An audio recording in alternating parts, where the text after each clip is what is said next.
Hello everyone, मैं मनोज आपको Manoj sir maths वाले चैनल पर स्वागत करता हूँ। तो कैसे हो आप लोग? उम्मीद करता हूँ आप लोग अच्छे होंगे।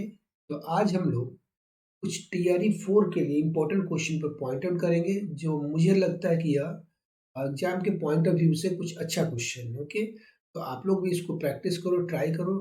तो बिना देर किए वीडियो को स्टार्ट करते हैं। क्वेश्चन नंबर 1 हम लोग देखते हैं। क्वेश्चन नंबर 1 में दिया हुआ if x plus 1/x equal to 5 दे रखा है और पूछ क्या रहा है, x to the power 4 plus 1/x to the power 4 का वैल्यू हमें पूछा हुआ है। ठीक, तो इस तरह के क्वेश्चन को करने के लिए पहले हम लोग को क्या फाइंड आउट करना होता है, एक्स स्क्वायर प्लस 1/x² का वैल्यू फाइंड आउट करना। ओके, तो हम लोग फॉर्मूला कौन सा यूज करेंगे, पहले मैं फॉर्मूला बता दे रहा हूँ, लेकिन हर बार हम लोग फॉर्मूला से क्वेश्चन को नहीं करेंगे। 2-4 बार इससे प्रैक्टिस करके हम लोग इसे डायरेक्ट भी कर सकते हैं। ठीक? तो यहाँ पर फॉर्मूला लगेगा x plus 1/x whole square -2। इस फॉर्मूला को हम लोग यूज करेंगे। तो हमारे पास में x प्लस 1/x दे रखा है, x plus 1/x equal to 5 है। इसको यहाँ पर पुट करते हैं, यह हमें मिलेगा 5 स्क्वायर -2। तो 5 का स्क्वायर हो जाता है 25 और -2, तो 25 -2 क्या मिलेगा, 23। अब x to the power 4 plus 1/x to the power 4 का वैल्यू फाइंड आउट करेंगे। इसके लिए फिर से इस फॉर्मूला को हम लोग रिपीट करेंगे। यह होता है x to the power 4 plus 1/x to the power 4। इसको हम लोग क्या कर सकते हैं, x square plus 1/x² whole square -2। फिर से ऐसा करेंगे। तो इस फॉर्मूला को हम लोग बार बार यूज नहीं करेंगे, एक बार प्रैक्टिस करने के बाद में फिर हम लोग एग्जाम में ये डायरेक्टली यूज कर सकते हैं। ठीक, तो ये हो जाएगा, हमें मिला कितना, 23। ये हमें मिला ना 23। इस टाइम में हो जाएगा 23² -2। 23 का स्क्वायर कितना होता है, 529। ये सब तो याद ही होगा, 23 का स्क्वायर, 24 का स्क्वायर। तो 529 -2 कितना होता है, 527। अब हम लोग देखते हैं कि हम लोग का क्वेश्चन में ऑप्शन कौन सा करेक्ट है, 527। तो 527 हम लोग का ऑप्शन ए इज करेक्ट। ये ध्यान से देखेंगे, 527 हम लोग का ऑप्शन ए करेक्ट है। तो हम लोग का सेकेंड क्वेश्चन भी दिया हुआ है।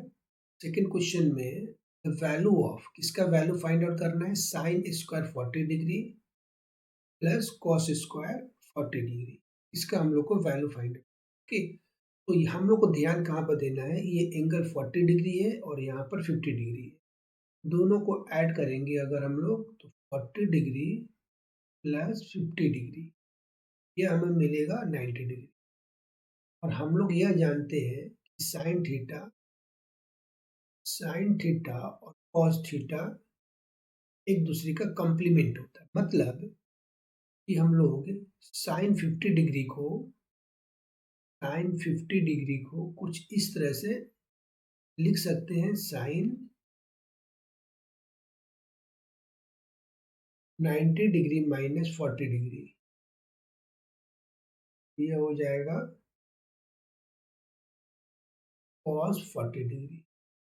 इस तरह से हम लोग इसे लिख सकते हैं, साइन 50 डिग्री इक्वल टू हमें मिलेगा कॉस 40 डिग्री।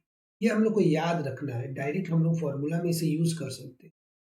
तो अब हमारा क्वेश्चन जो दे रखा है वह दे रखा है sine square 40 degree, sine square 40 degree plus sine square 50 degree. इसको हम लोग रिप्लेस करेंगे, इससे रिप्लेस करेंगे। मैं यहाँ पर रिप्लेस कर दूँ, यह हो जाएगा हम लोग का साइन स्क्वायर 40 डिग्री प्लस यहाँ पर हो जाएगा कॉस स्क्वायर 50 डिग्री। यहाँ पर हम लोग इक्वल ले लेते हैं। तो अब साइन स्क्वायर हम लोग, ये फॉर्मूला हम लोग यूज करेंगे, sign square theta plus cos square theta होता है 1। तो इस फॉर्मूला को अगर हम लोग यूज़ करते हैं तो हमें मिलेगा यहाँ से 1। फिर हम लोग देखते हैं कि हम लोग का ऑप्शन कौन सा करेक्ट है, कि option B is correct. Option B हम लोग का करेक्ट होगा। इस तरह से इस फॉर्मूला को यूज़ करेंगे, बट हम लोग याद रखेंगे कि 40 डिग्री एंड 50 डिग्री और 90 डिग्री होता है। साइन कॉस एक दूसरे का कॉम्प्लीमेंट होता है, तो डायरेक्ट हम लोग फॉर्मूला भी यहाँ पर टिक मार सकते हैं। तो हम लोग का नेक्स्ट क्वेश्चन है, कुछ इस तरह से दिया हुआ है, if cos 50 degree equal to cos कितना दिया हुआ है 0.648, यदि कॉस 50 डिग्री का वैल्यू 0.6428 दिया हुआ, तो साइन 40 डिग्री का वैल्यू हम लोग को फाइंड आउट करना है। लास्ट जैसे क्वेश्चन में किए थे वैसे ही हम लोग कुछ यूज करने वाले हैं। यहाँ पर साइन 40 डिग्री हम लोग का हो जाएगा कॉस 50 डिग्री के बराबर। कौन सा फॉर्मूला हम लोग यूज किया, साइन 40 डिग्री को कुछ इस तरह से हम लोग यूज किए हैं, sine 90 degree minus 50 degree. Sine 90 degree minus 50 degree हो जाता है कॉस 50 कॉम्प्लीमेंट वाला फॉर्मूला। तो यहाँ पर कॉस 50 डिग्री का वैल्यू हमें दे रखा है, कितना है 0.6428। इस फॉर्मूला का यूज करेंगे तो हम लोग का इस तरह से साइन 40 डिग्री का वैल्यू क्या आया 0 point, option C is correct. हम लोग का ऑप्शन सी करेक्ट होगा। हम लोग का नेक्स्ट क्वेश्चन में वैल्यू फाइंड आउट करना है, कुछ इसका cos square theta by sine theta plus sine theta का। तो इसको हम लोग कुछ इस तरह से करेंगे, पहले हम लोग एलसीएम ले लेते हैं। एलसीएम हम लोग को जाएगा साइन थीटा, तो न्यूमरेटर में cos square theta plus sine theta का अगर हम लोग एलसीएम लिए तो ये इसके साथ मल्टीप्लाई हो जाएगा यह साइन स्क्वायर थीटा। अब हम लोग यह जानते हैं कि cos square theta plus sine square theta 1 होता है, तो 1 बाई यह हो जाएगा साइन थीटा। तो 1 बाई साइन थीटा भी हम लोग को पता है कि इसका रेसिप्रोकल कोसेक थीटा होता है, तो यह हो जाएगा इस तरह से कोसेक थीटा। हम लोग ऑप्शन देखते हैं, हम लोग का ऑप्शन कौन सा करेक्ट है, ऑप्शन ए हम लोग का करेक्ट है। ओके, तो हम लोग का नेक्स्ट क्वेश्चन है क्वेश्चन नंबर 5। इसमें दिया हुआ है sine A plus sine square A equal to 1। Find out क्या करना है, cos square A plus cos to the power 4a, इसका वैल्यू हम लोग को फाइंड आउट करना है। तो यहाँ से हमें क्या मिलेगा, यहाँ से हमें मिलेगा sine A equal to 1 minus sine square A. इसको मैं लेफ्ट हैंड साइड से राइट हैंड साइड में ले गया तो ये साइन चेंज कर देगा। तो 1 माइनस साइन स्क्वायर ए होता है कॉस स्क्वायर ए। फॉर्मूला हम लोग कौन सा यूज कर रहे हैं, फॉर्मूला हो रहा है sine square A plus cos square theta equal to 1 का। तो यहाँ से हमें मिलेगा cos square theta equal to 1 minus sine square theta. इस तरह से 1 माइनस साइन स्क्वायर को रिप्लेस कर देंगे कॉस स्क्वायर थीटा से, मीन्स कॉस स्क्वायर ए से। ठीक है, तो अब साइन ए इक्वल टू क्या मिला, कॉस स्क्वायर, राइट। अब बोथ साइड स्क्वायरिंग करेंगे, फिर से साइन स्क्वायर ए हो जाएगा, यह हो जाएगा कॉस स्क्वायर ए का इसका होल स्क्वायर। यह हो जाता है हम लोग का कॉस टू द पावर 4। इस दो चीज को ध्यान रखेंगे, sine A equal to cos square A और sine square A equal to cos to the power 4a। देखेंगे हम लोग को प्रूफ क्या करना है इसको, तो कॉस स्क्वायर ए की जगह पे हम लोग लिख देंगे, यह कॉस स्क्वायर ए है, यहाँ पर भी कॉस स्क्वायर ए, यहाँ पर लिखेंगे sine A plus cos to the power 4 यहाँ पर है, इसका वैल्यू है साइन स्क्वायर ए, ये हो जाएगा साइन स्क्वायर ए। अब sign square A plus cos square ए, इसका वैल्यू यहाँ पर दिया हुआ है, 1 के बराबर है, तो यह लिख देंगे हम लोग यहाँ पर 1। अभी हम लोग देखते हैं कि हम लोग का ऑप्शन कौन सा करेक्ट होगा। Option B is correct. Option B है हम लोग का करेक्ट। नेक्स्ट क्वेश्चन में इसे आरोही क्रम में सजाना है। आरोही क्रम मतलब क्या होता है, arranging in ascending order. Means पहले छोटा रहेगा और उसके बाद में बड़ा होगा। ये पहले छोटा नंबर उसके बाद में बड़ा नंबर। ओके, तो इस टाइप के क्वेश्चन के लिए हम लोग क्या करेंगे, पहले इसको देखते हैं। 6 प्लस 7 कितना होता है, 13। 8 प्लस 15 कितना होता है, 13। 10 प्लस 13, 10 प्लस 3 13। इसी तरह से 12 प्लस 1 भी 13 होगा। बस सबका 13 मिल रहा है, चारों हम लोग को क्या मिल रहा है, 13 मिलेगा। तो इस तरह का अगर पोजीशन हो जाता है, उस समय हम लोग क्या करते हैं, इस दोनों को मल्टीप्लाई करेंगे। 7 6 जा 52, 6 42, 8 पचे 40, 8 5 जा 40। तो इस तरह से हम लोग इसको मल्टीप्लाई कर लेंगे, इसको भी मल्टीप्लाई करेंगे 30, इसको और इसको हम लोग मल्टीप्लाई करेंगे 12। अब सबसे छोटा हमें कितना मिला, 12। इसको पहले लिखना है, मीन्स हमारा डी ऑप्शन जो होगा वो पहले होगा।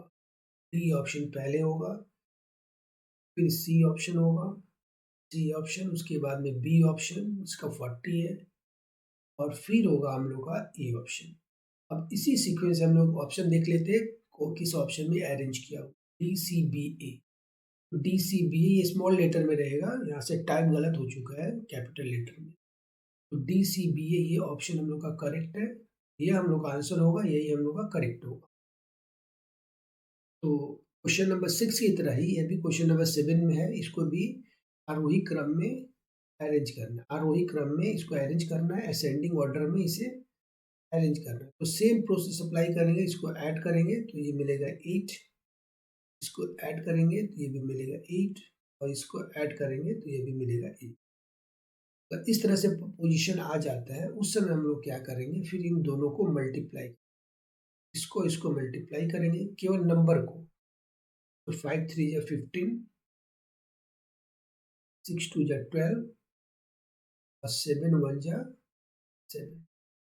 यहाँ पर 6 2 जा 12 हुआ था, सबसे छोटा यहाँ पर 7 है, तो हमारा ऑप्शन सी हो जाएगा पहले। फिर ऑप्शन 12 है तो ऑप्शन बी हो जाएगा, और उसके बाद में ऑप्शन ए हो जाएगा, सी बी ए। तो सी बी ए, यहाँ पर सी ऑप्शन में हम लोग का ये करेक्ट है। इस तरह से हम लोग ऑप्शन कौन सा करेक्ट होगा, option C is correct answer. हम लोग का नेक्स्ट क्वेश्चन है क्वेश्चन नंबर 8। ध्यान देना है कि सारा ही क्वेश्चन जो हम लोग कर रहे हैं वो सारा प्रीवियस ईयर का क्वेश्चन है। किसी में मैं लिखा हूँ, किसी में मैं भूल गया हूँ, तो इस पर ध्यान नहीं देना है, सारा ही प्रीवियस ईयर क्वेश्चन है। और मुझे ये लगता है कि ये सारा ही इंपॉर्टेंट क्वेश्चन है। तो आप लोग इसे करो और बताओ कि ये आप लोग को वीडियो कैसा लग रहा है। अगर वीडियो अच्छा लग रहा हो तो प्लीज़ कमेंट करके इसे बताना, अपने फ्रेंडों के साथ में इसे शेयर करना, साथ में सब्सक्राइब करके ट्राई करो कि मेरे चैनल को इस तरह से प्रमोट किया जाए। ओके, हमारा नेक्स्ट क्वेश्चन है क्वेश्चन नंबर 8। इसमें क्या दे रखा है, एक समचतुर्भुज, समचतुर्भुज मीन्स रोम्बस। एक समचतुर्भुज के विकर्ण की लंबाई 16 सेंटीमीटर और 12 सेंटीमीटर। एक रोम्बस के डायगोनल्स जो है वह 16 सेंटीमीटर है एंड 12 सेंटीमीटर है। तो समुच्च चतुर्भुज की भुजाओं की लंबाई, तो समुच्च चतुर्भुज की मीन्स रोम्बस की भुजाओं की लंबाई हमें बताना है। तो समुच्च चतुर्भुज कुछ इस तरह से होता है, जैसे ये पिक्चर में यहाँ पर दिया हुआ है, ये ए वर्टेक्स है, बी है, ये सी है, और ये डी है। ऐसा होता है समुच्च चतुर्भुज। साथ में इसका साइन, इसका साइड जो होता है वह इक्वल होता है, बराबर होता है। ये ए है, ये ए है। और डायगोनल जो होता है वह एक दूसरे को बाइसेक्ट करता है, ये ओ ले लेते हैं हम लोग, एक दूसरे को बाइसेक्ट करता है 90 डिग्री पर, मतलब ये हो गया 90 डिग्री। यह होता है रोम्बस का प्रॉपर्टी। ठीक, तो इस प्रॉपर्टी को अगर हम लोग यूज करेंगे तो डायगोनल दिया 16, तो ये 8 8 का हो जाएगा। ये डायगोनल हो जाएगा 8, ये हो जाएगा 8, और एक दिया हुआ 12, ये 6 6 का हो गया 6 6 6। तो इस छोटे वाले ट्रायंगल को अगर हम लोग देखते हैं इस छोटे वाले ट्रायंगल एक ट्रायंगल को, तो ये ट्रिपलेट बन रहा है, जैसे पाइथागोरस थ्योरम, इसी से भी हम लोग कर सकते हैं। जैसे कि ये क्या हो रहा है, एक राइट एंगल ट्रायंगल बन रहा है, इस तरह से एक छोटे से पोर्शन को बना दे रहा हूँ, ये राइट एंगल ट्रायंगल कुछ इस तरह से बन रहा है। ओके, ये है 6, ये 8, तो ट्रिपलेट यूज करेंगे तो ये 10 हो जाएगा। या पाइथागोरस भी हम लोग यूज कर सकते हैं, वो क्या होता है, इसका स्क्वायर प्लस इसका स्क्वायर रूट के अंदर में 6 का स्क्वायर, 6 का स्क्वायर प्लस 8 का स्क्वायर, तो यह होता है हम लोग का 6 का स्क्वायर होता है 36 प्लस 8 का स्क्वायर होता है 64, तो यह हो जाएगा हमारा 100 हो जाता है 10 का स्क्वायर। याद रखना फॉर्मूला हम लोग कौन सा यूज किए, hypotenuse square equal to base square plus perpendicular square. तो साइड हो गया हमारा 10, राइट। हमें क्या पूछा, what is the length of the side of the rhombus, समूह चतुर्भुज की भुजाओं की लंबाई। ऑप्शन कौन सा करेक्ट होगा, हम लोग देखते हैं, ऑप्शन बी हम लोग का करेक्ट होगा। हम लोग का नेक्स्ट क्वेश्चन भी कुछ रोम्बस से ही रिलेटेड है, समचतुर्भुज से ही रिलेटेड है। यहाँ पर दे रखा है रोम्बस समचतुर्भुज से ही रिलेटेड है।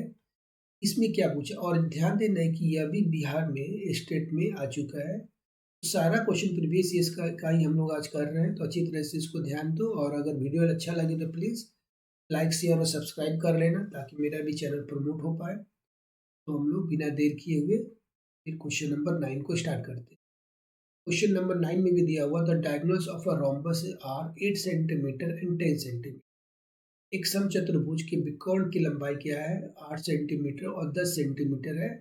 The area of the rhombus, समचतुर्भुज की क्षेत्रफल हम लोग को निकालना है।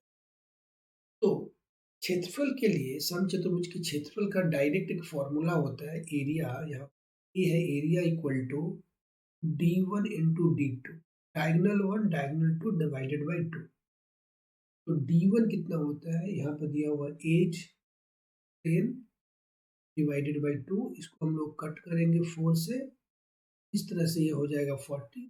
ये हम लोग देख करके डायरेक्ट भी कर सकते हैं, 4 into 10 divided by 2, mentally calculate करके भी हम लोग आंसर निकाल सकते हैं। तो नया नया सीख रहे हैं तो हम लोग फॉर्मूला को बार बार प्रैक्टिस करेंगे, क्योंकि ये दिमाग में हमारा सेट हो जाएगा।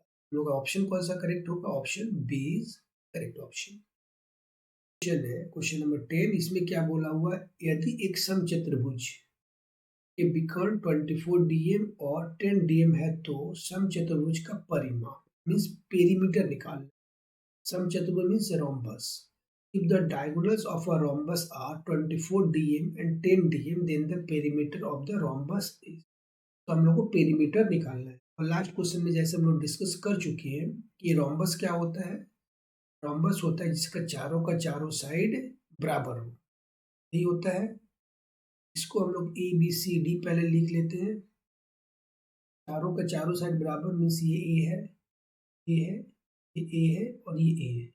साथ में डायगोनल जो है वह 90 डिग्री पर बाइसेक्ट करता है, इसे हम लोग ओ ले लेते हैं। तो एक डायगोनल अगर 24 है तो ये हो जाएगा 12 और ये हो जाएगा 12। दूसरा डायगोनल अगर 10 है तो ये हो जाएगा 5, तो ये हो जाएगा 5।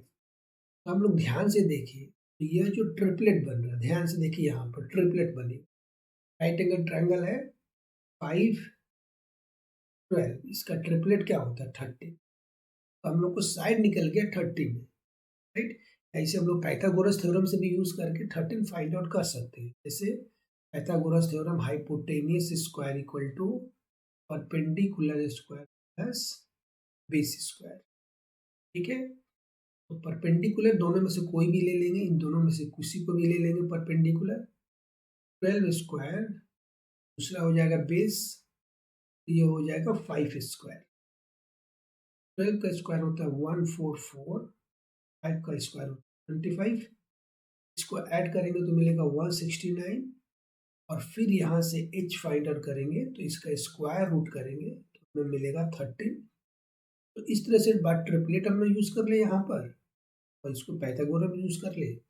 हम लोग को साइड कितना मिल रहा है यहाँ पर 13 मिल रहा है, साइड मिल रहा है हम लोग को 13। अब अगर साइड हमारे पास में है, हमें क्या निकालना है, परिमाप पेरीमीटर निकालना है। पेरीमीटर इक्वल टू क्या होता है, 4 इंटू साइड। इस फॉर्मूला को हम लोग दिमाग में रख लेंगे, 4 इंटू साइड होता है, ठीक है। तो 4 इंटू 13, 13 चौके 52। इस तरह से हम लोग का ऑप्शन देख लेते हैं, ऑप्शन 52 कौन सा करेक्ट है, सी ऑप्शन इज करेक्ट। तो इस तरह से हम लोग 10 क्वेश्चन आज किए। धीरे धीरे मैं आपको और इसमें कुछ क्वेश्चन कराता रहूँगा। आपको कोई भी पेड क्लास ज्वाइन करने की जरूरत नहीं है, जितना भी वीडियो इसमें मैं अपलोड करूँगा सारा ही फ्री होगा। पेड क्लास से ज्वाइन करके बस मेरा वीडियो यहाँ से देखो और यहाँ से अपना प्रिपरेशन को कंटिन्यू करो। सब इसके अंदर से ही क्वेश्चन पूछने वाला है। तो फिर हम लोग मिलते हैं नेक्स्ट वीडियो में, तब तक के लिए थैंक यू आपको वीडियो देखने के लिए यहाँ तक।